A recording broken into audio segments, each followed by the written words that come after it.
Save किया था ना? मैं सिर्फ इसलिए गया था क्योंकि उसने मुझे कॉल किया, that's it. But listen तो. Save it for someone else.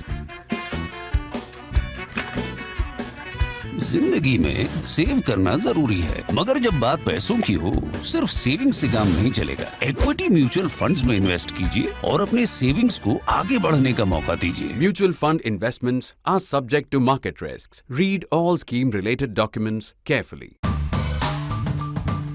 As you know, Clutter is a totally conversational format. I talk to you, I look at the camera, and I imagine you, our viewers, our readers, and I talk with all of you. I don't have a teleprompter. I don't have a script. These notes mean nothing. These are just scribbles, just to make me feel that I've done some homework, just like the ink on my fingers. Nevertheless, I thought I will set this one up with a riddle. And then I thought for a moment that you guys are so smart, you people are so smart that you will crack this riddle in 1 minute or 1 moment. Nevertheless, it's interesting to start it this way, so I shall go ahead and do it. So think of a situation where the politicians, the ruling politicians, are telling the judges of the country, telling the Supreme Court of the country, listen, you people, you are too powerful, you have no accountability, you select yourselves, you have the power of hire, promote, and if needed, fire your own. You have no control by anybody. You are dictatorial powers, and you need to keep the executive in mind, parliament in mind. Parliament represents the sovereign in the country. They are the most powerful. They should override what you are doing. This separation of powers has gone too far. We need a new committee, a judicial appointments committee, a judicial selection committee, which will then decide which judges will be appointed, which judges will be promoted, etc., etc. This committee will have a representation from the government of the day, that is the executive, from parliament, from the opposition, as well as from the ruling party, as well as the opposition, and a couple of eminent people, etc., etc. Plus, you judges have become too powerful. You strike down any law that you don't like, right? You always say this is against the basic structure of the constitution, etc., etc. You strike it down. You talk too much about human rights, human dignity, etc., etc. Again, forgetting the national interest and also overlooking the kind of dire security situation in which we live. Which country are we talking about? Now, I know that you figured that this is not about India, but this is exactly the debate that we've been watching in India. At this point, this exact debate is reflecting also in the politics of Israel. And in Israel, this has become a very big issue.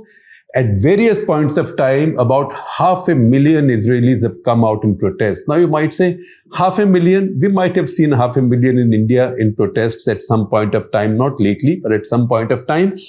But the fact is, this is 500,000 people in a country of just over 9 million people. That means almost 5% or more than 5% of the country's population has been coming out in protest against the changes in the judiciary proposed by the government of Benjamin Netanyahu. Benjamin Netanyahu, as we know, came back to power after many setbacks. There were many prime ministers in between and many dodgy coalitions. So he's also leading a dodgy coalition right now. He has what looks like a comfortable majority, but it's in a coalition.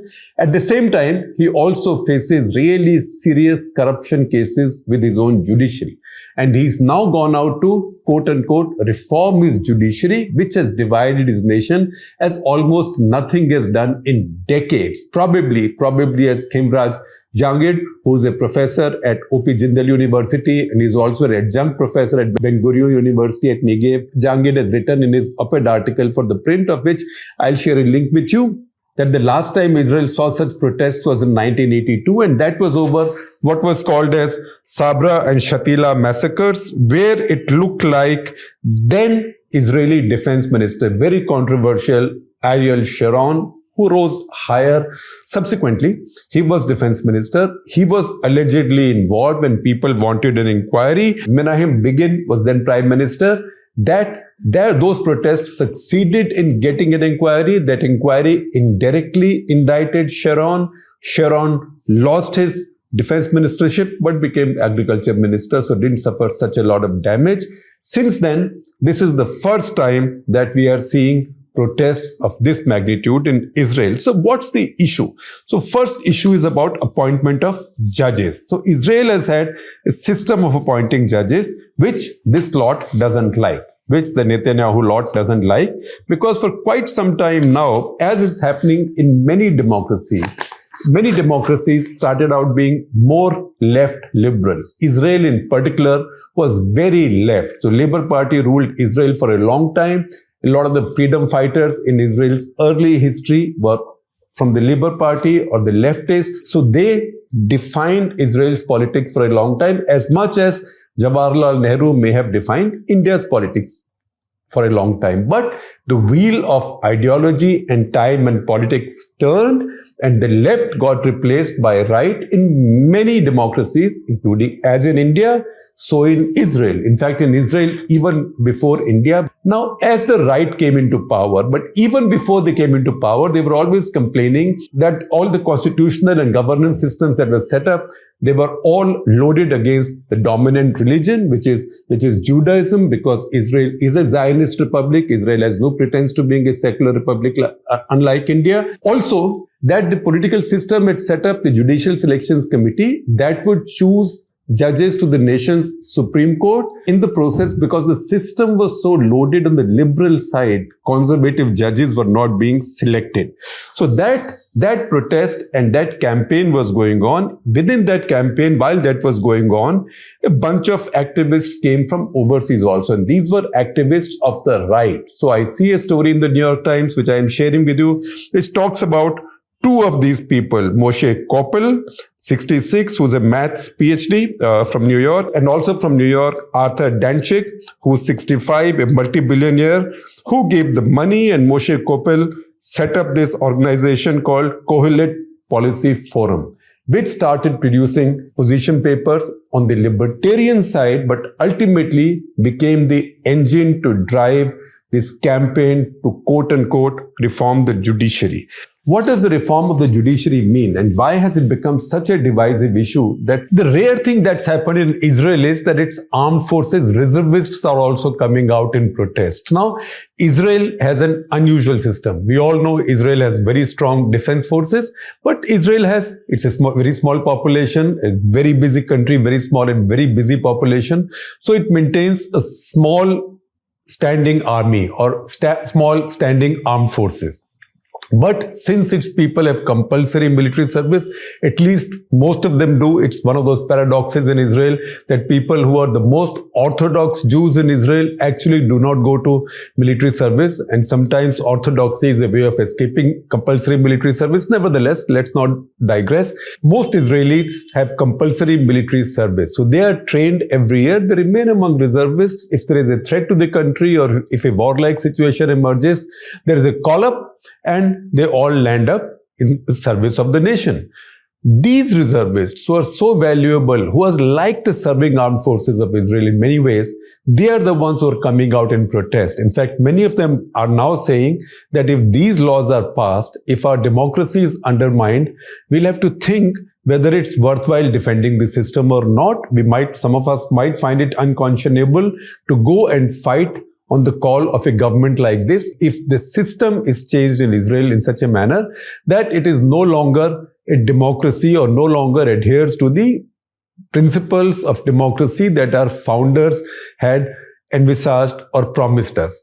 In this situation, all 10 living former Israeli Air Force chiefs, all 10 former living Israeli Air Force chiefs have written a joint letter to the Prime Minister and to Defense Minister Yoav Gallant, saying that this is wrong and protesting. In fact, I read in the Israeli media that Defense Minister Yoav Gallant has threatened to resign, saying that, look, if he can't keep the discipline, if all this anger is going on among his reservists in Israel are almost as important as serving armed forces. And he's saying, if that is the case, then I might as well quit. In fact, Israeli media is even quoting, source-based of course, Netanyahu telling people that he is now resigned to the idea of his defense minister resigning and going away.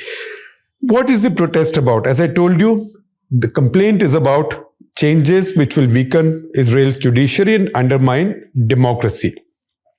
This defense minister, who's threatening to resign, by the way, is from Netanyahu's own party. So what is the issue?